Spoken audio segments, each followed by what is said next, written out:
एक दिन बुद्ध अपने शिष्यों के साथ एक गांव गए।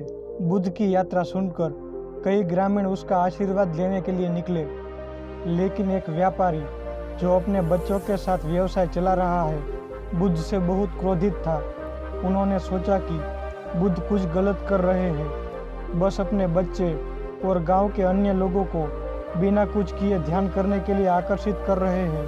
और उन्होंने महसूस किया कि बुद्ध के बगल में बैठकर समय बिताना समय की बर्बादी है।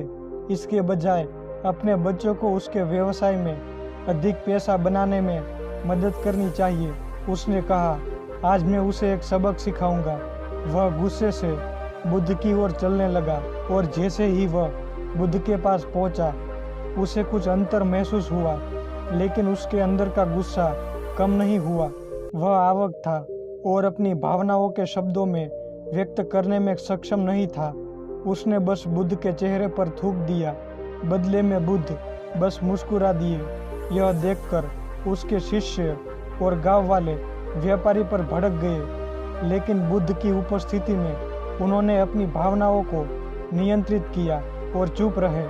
व्यवसायी ने देखा कि उसके कार्य ने उसके आसपास के लोगों से कोई प्रतिक्रिया नहीं ली थी और बुद्ध भी बदले में केवल मुस्कुराए। फिर उसने सोचा, अगर मैं यहाँ रहना जारी रखता हूँ तो मैं फिर से विस्फोट करूँगा। तो वह वहाँ से चला गया।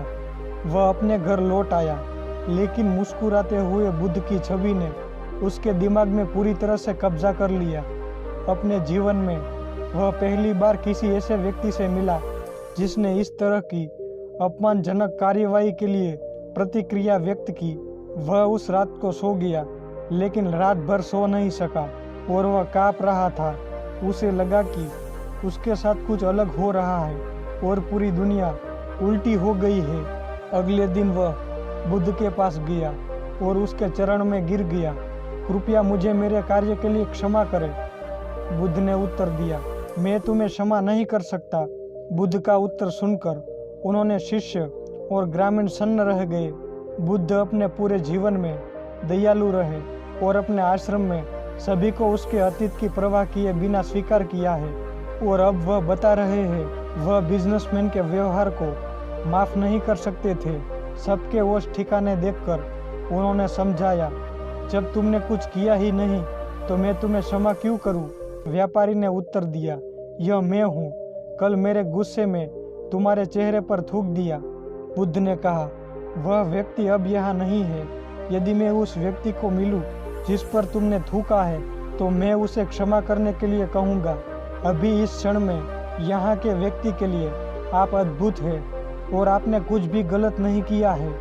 तो दोस्तों, ये कहानी से हमें शिक्षा मिलती है कि जीवन में सच्ची क्षमा केवल यह नहीं कह रही है, मैं तुम्हें क्षमा करता हूँ। यह तब होता है जब हम किसी व्यक्ति को माफ़ कर देते हैं और उस व्यक्ति को यह नहीं पता होता कि उसे माफ़ कर दिया गया है और उन्हें अपनी गलती का दोष महसूस नहीं कराना चाहिए।